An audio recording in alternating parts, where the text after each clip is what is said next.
2 లక్షల పెట్టుబడి, unlimited growth. Eco blue ad blue franchisee. Smart investment, great returns. సినిమా మాత్రం మామూలుగా లేదు. అసలు జెన్సీ పోరాలు ఈ సినిమాకి టికెట్లు బుక్ చేసుకున్నట్టే మీ పోరీలతో పోయి ఓయోలో కూడా టికెట్లు బుక్ చేసుకుంటారు. ఆ రేంజ్ లో ఉంది సినిమా మాత్రం.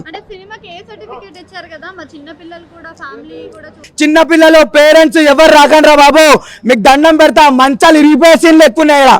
రవితేజ ఇచ్చాడు కిక్. ఇప్పుడే చూశాను టాక్సిక్. ఏముందిరా టాక్సిక్? అసలు టాక్సిక్ సినిమా గురించి చెప్పాలంటే మాటలు రావట్లేదు. ఈ సినిమాలో 5 హీరోయిన్లతో చేస్తాడు చూడు యష్ గారు. అబ్బాయి ఏమి స్టైల్, ఏమి హీరోయిన్లు, వామ్మ నాకు మాటలు రావట్లేదు. ఈ సినిమా వైల్డ్ ఫైర్ కాదు, వైల్డ్ రొమాన్స్. అబ్బా ఒక్క యూత్ వచ్చి సినిమా చూస్తే మైండ్ బ్లోయింగ్. ఇక్కడ 6 స్క్రీన్లు ఉన్నాయి, ఒక్క స్క్రీన్ కూడా టికెట్లు లేవు, అన్ని హౌస్ఫుల్. అంటే మొత్తం థియేటర్ మొత్తం యూతే ఉన్నారు, నో ఫ్యామిలీస్. కానీ మీరు టికెట్ బుక్ చేసేటప్పుడు మాత్రమే చూపిస్తుంది 18 years అబోవ్ అని చెప్పేసి. నిజంగా యష్ గారు మీ యొక్క స్టైల్కి, మీ యొక్క ఫైట్స్కి మీరు రావాలి. అసలు ఏమి ఫైట్స్, ఏమి రొమాన్స్, ఏమి సాంగ్స్, ఏమి హీరోయిన్లు. అబ్బా అబ్బా అబ్బా అబ్బా అబ్బా. ఒక గన్ను పట్టి యష్ గారి గన్లో ఎన్ని బుల్లెట్లు తెలియదు, కానీ స్టార్టింగ్ నుంచి ఎండింగ్ వరకు బుల్లెట్లు కాలుస్తూనే ఉన్నాడు. కానీ నిజంగా నిజంగా యష్ గారు నిజంగా మీ యాక్టింగ్కి, మీ స్టైల్కి ఒక ఎనిమల్, ఒక దురంధర్, ఒక కేజీఎఫ్ అన్ని మిక్స్ కొడితే ఎలా ఉంటుందో అలా ఉంది టాక్సిక్. ఏముందిరా టాక్సిక్? అసలు నిజంగా అసలు రొమాన్స్ పరంగా అవార్డు కొట్టాలంటే యష్ గారే. నిజంగా యష్ గారికి ఖచ్చితంగా అవార్డు వస్తుంది. యష్ గారు మీ యాక్టింగ్కి, మీ స్టైల్కి చాలా బాగుంది. అసలు నిజంగా చిరంజీవి అంటారు బాసు, రికార్డులు బద్దలు కొట్టాడు యష్. దీంట్లో రొమాన్స్ ఉంది భయ, పీక్స్ భయ.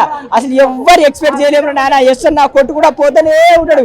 ఒకటి కాదు 3 హీరోయిన్ భయ, వాళ్ళతో అసలు వేరే లెవెల్ ఉంది. కానీ ఒక మైనస్ ఏంటంటే భయ సినిమాకి నాకు డిసప్పాయింట్ భయ చాలా సినిమాకి. ఎందుకంటే స్టోరీ అర్థం కాదు భయ, ఒకటే స్టోరీ భయ.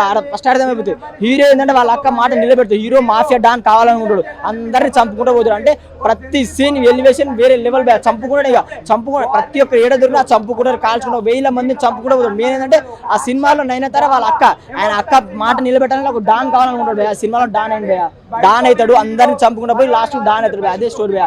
మధ్యన రొమాన్స్ చేసిళ్ళు, అంటే యూత్ కి బోర్ కొట్టకుండా రొమాన్స్ చేసిళ్ళు, అది okay. Background score, screenplay, climax fight మాత్రం వేరే లెవెల్ భయ. ఎవరు ఎక్స్పెక్ట్ ఆ సిచ్యువేషన్ మాత్రం అదిరిపోయింది. అది మాత్రం చాలా బాగుంది. మెయిన్ గా స్టోరీ నాకు ఎందుకు అర్థం కాలేదు, స్లోగా ఉంది, సింక్ కాలేదని నాకు అర్థమైంది భయ. అంటే కొంచెం మిస్టేక్ ఉందని చూసుకోవాలి. ఇది చూసుకుంటే బాగుండు చేస్తాను కదా, అన్ని కోట్లు పెట్టి సినిమా తీసినప్పుడు చూసుకుంటే బాగుండు. కానీ మిగతా మాత్రం బాగుంది భయ. లేడీ డైరెక్టర్ ముందుగా హ్యాట్సాప్ చెప్పాలి. ఒక లేడీ డైరెక్టర్ తీసిందంటే మామూలు మాట కాదు, అంత బాగా తీసింది ఆమె. డైరెక్షన్ సూపర్ చేసింది. స్టోరీ ఇంకా బాగా తీసిండు, ఇంకా బాగుంటుందని నాకు అనిపించింది. కథల స్టోరీలో కొద్దిగా అక్కడక్కడ తప్పిదం జరిగింది. స్టోరీ ఇంకా బాగా తీసి ఇంకా బాగుంటుందని నాకు అదే అనిపిస్తుంది. యష్ గారు మాత్రం యాక్టింగ్ బాగుంది. ఇది మన ఆడియన్స్కి ఎక్కదు యాక్చువల్గా. సినిమా బాగానే ఉందండి, అంటే యావరేజ్. అంటే ఇప్పుడు హాలీవుడ్లో కొన్ని మూవీస్ ఉంటాయి, ఫైట్ క్లబ్ అవన్నీ. ఎలా అంటే మనం అనేది ఒక లాస్ట్కి ఒక వరల్డ్లోకి వెళ్ళిపోతాం. అంటే అప్పుడు దాకా అంతా తను చేస్తున్నాడు అని, ఇంకొక క్యారెక్టర్ ఉంది అని ఎగ్జిస్ట్ అయ్యి లాస్ట్లో అది ఒకటే కాదని తెలిస్తే, కాకపోతే ఆ రివీల్కి బిల్డప్ అనేది సరిగ్గా లేదు. ఫస్ట్ హాఫ్ మొత్తం గోవా బేస్డ్ ప్యాక్తో బాగుంటుంది, కాకపోతే అది ఇన్కంప్లీట్ అనిపిస్తుంది ఫిల్మ్ లాస్ట్కి. డబ్బింగ్ బ్యాడ్ నిజంగా. వాళ్ళు సినిమాని కన్నడతో పాటు ఇంగ్లీష్లో డైరెక్ట్ చేసినప్పుడే మనం అనుకోవచ్చు వాళ్ళు హాలీవుడ్ డైరెక్ట్గా ఇక్కడ ఆడియన్స్కి అంతగా కన్సెప్షన్తో తీయలేదు అక్కడని. సినిమా మొత్తం ఒక పర్సెప్షన్తో తీసినారు. బీజిఎం బాగుంది. జనాలు థియేటర్లో మాట్లాడుకుంటున్నారు, అంత బోరింగ్ సినిమా. ఆ లెవెల్లో అసలు పొటెన్షియల్ ఏంటండి, దీనికంటే రాజాసాబ్ బెటర్ చెప్పాలంటే. ఆ లెవెల్లో ఉంది. అరే ఎవరిని తిట్టాలో అర్థం కావట్లేదండి. ఇప్పుడు హీరోని తిట్టాలా, ఎవరిని తిట్టాలా మళ్ళీ వేసుకుంటారు. లేదండి దండం, ఇది లేడీ జెంట్స్ కాదండి, రాడ్ సినిమా. అసలు లేడీ జెంట్స్ ఏంటి? ఇప్పుడు వచ్చింది KGF 1, 2 తర్వాత సినిమా వచ్చింది మన టాక్సిక్. వచ్చిన తర్వాత సినిమాకి తీసుకొచ్చి గెన్లు కానీ ఇంకో గెన్లు ఉంటాయనేసి గెన్లు ఉన్నాయి. కానీ దీపావళి వచ్చింది థియేటర్లోకి, కానీ నవంబర్ రావాల్సిన దీపావళి ఈ రోజు తీసుకొచ్చారు. కానీ సినిమా చెప్పాలంటే ఒక యష్ గారు తప్ప సినిమాలు ఏమీ లేదు. ఫస్ట్ హాఫ్ ఏదో నడిచిపోద్ది, సెకండ్ హాఫ్ అందరిని పిచ్చెక్కించేస్తాడు. నాకు ప్రేమిస్తే సినిమా గుర్తొచ్చింది.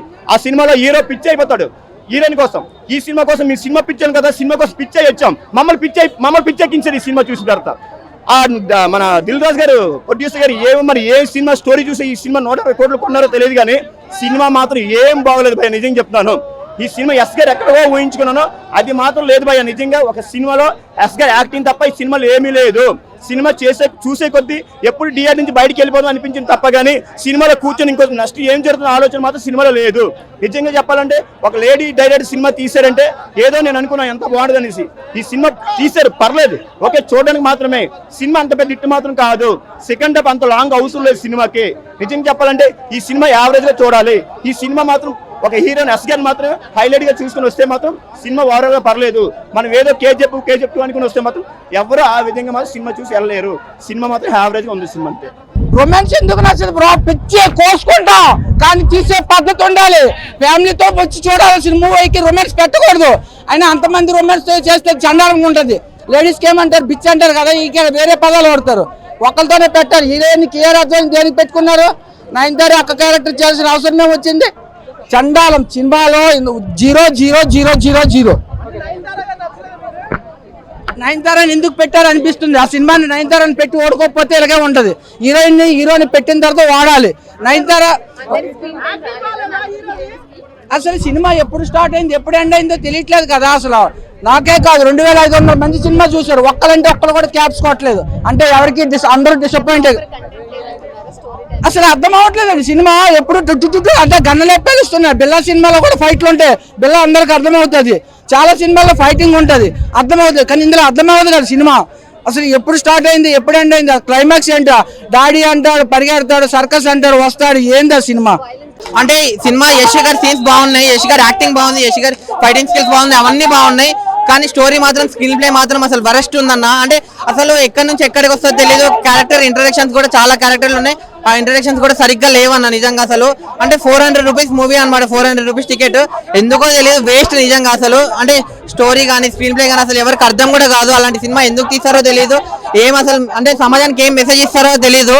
అంటే ఏదో యశ్ గారు ఏదో కొత్తగా ట్రై చేశారు, కానీ ఇది మాత్రం అస్సలు వర్కౌట్ అవ్వలేదు అన్న నిజంగా. అంతే అంటే మెయిన్ సినిమా ప్లస్ పాయింట్స్ అంటే ఏం చెప్పొచ్చు అన్న? సినిమా ప్లస్ పాయింట్స్ అంటే ఒకటి అంటే యాక్షన్ సీన్స్ కానీ ఫైటింగ్ సీన్స్ కానీ ఇవే అన్న సినిమా ప్లస్ పాయింట్స్ అంటే. అంటే యశ్ గారు ఒకటే సినిమా ప్లస్ పాయింట్ అన్న. మిగిలినదంతా హీరోయిన్లు కానీ అవన్నీ రొమాన్స్లు కానీ అవన్నీ అసలు ఏం సమాజానికి ఏం మెసేజ్ ఇద్దాం అనుకున్నారో తెలియదు డైరెక్టర్ గారు. సినిమా మాత్రం మీరు అనుకున్నది కాదు, అస్సలు దారుణం అన్న. సినిమా అయితే అసలు థియేటర్లో పడుకోవచ్చు అంతే. థియేటర్లో అయితే ఎట్లా అనిపిస్తుంది టాక్సిక్? ఫస్ట్ హాఫ్ ఏంట్రా ఇది అనిపించింది, బోర్ కొట్టింది. ఫస్ట్ హాఫ్ చూపించినప్పుడు సినిమా స్లో ఉండడం వేరు, డైలాగ్స్ కూడా స్లోగా ఉన్నాయి అనిపించింది. అంటే డైలాగ్ పడుకుని లేస్తే కూడా అదే డైలాగ్ రిపీట్ అవుతుంది అనమాట, అదే డైలాగ్ కంటిన్యూ అవుతుంది, అంత స్లో అనిపించింది. 3 hours 15 minutes అనేది lengthy time. But production values కానీ టెక్నికాలిటీస్ కానీ యశ్ గారి performance, dual role, father and son role, అసలు ఫాదర్ ఏంటి సన్ ఏంటి, వాళ్ళిద్దరి మధ్యన బాండ్ ఏంటి, వాళ్ళిద్దరికి గొడవ ఏంటి అనేది తెలియాలంటే మటుకు సినిమా చూడాలి. And second half climax Yash, Kiara Advani వీళ్ళ ముగ్గురు ప్లస్ అనమాట సినిమాకి. కైరా అద్వానీ పెర్ఫార్మెన్స్ అయితే మటుకు చాలా చాలా బాగుంది. And Yash father and son క్యారెక్టర్స్లో చాలా బాగా పెర్ఫార్మ్ చేశారు. అండ్ స్టోరీ కొంచెం అది టిపికల్ స్క్రీన్ ప్లే లైన్ అంటాం కదా, అది ఉంది. సో అది అర్థం కావాలంటే it take some time. So ఓవరాల్గా సినిమా వాజ్ గుడ్, చూడొచ్చు. సెకండ్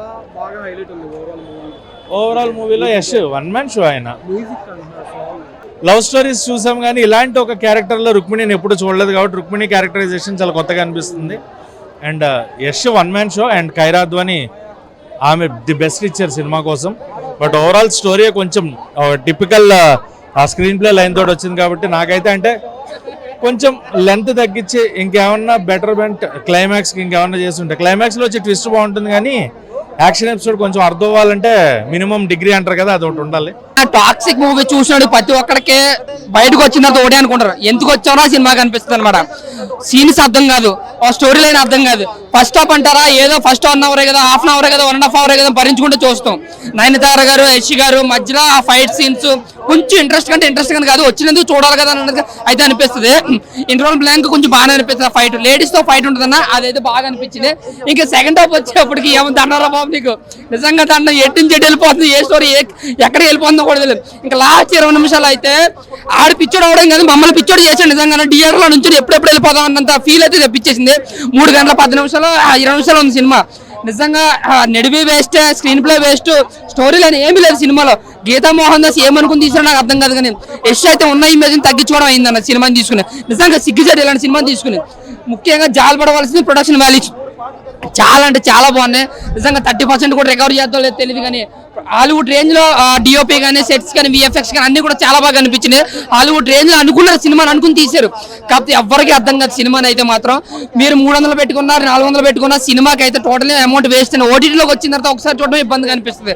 చూస్తున్నా యశ్ అంటే మనం పడి చచ్చిపోతాం, కానీ ఈ సినిమా చూసిన తర్వాత నాకేంటంటే ఈ స్టోరీకి నేను చచ్చిపోయాను నేను. ఎందుకంటే ఈ స్టోరీ ఒక ఉపేంద్ర సినిమా అర్థమవుతుందేమో, కానీ ఈ సినిమా 10 సార్లు చూసినా కూడా అర్థం కాదు. డెఫినెట్ గా ఆ రేంజ్ లో ఉంది. నేను ఏంటంటే ఒక 3-4 పాటలు తీయాలనుకున్న దాన్ని ఒకటే పాటలో, అంటే ఒక ట్రైలర్ ఒక ట్రేజర్ చూసినట్టు అనిపించింది సినిమా చూసినంతసేపు. సో ఏం అర్థం కాదు, ఏ కలెక్షన్స్ ఎక్కడ ఏంది, అసలు ఏం జరుగుతుంది, నెక్స్ట్ ఏం జరగబోతుంది అనేది అయితే ఎవడో ఊహించలేడు.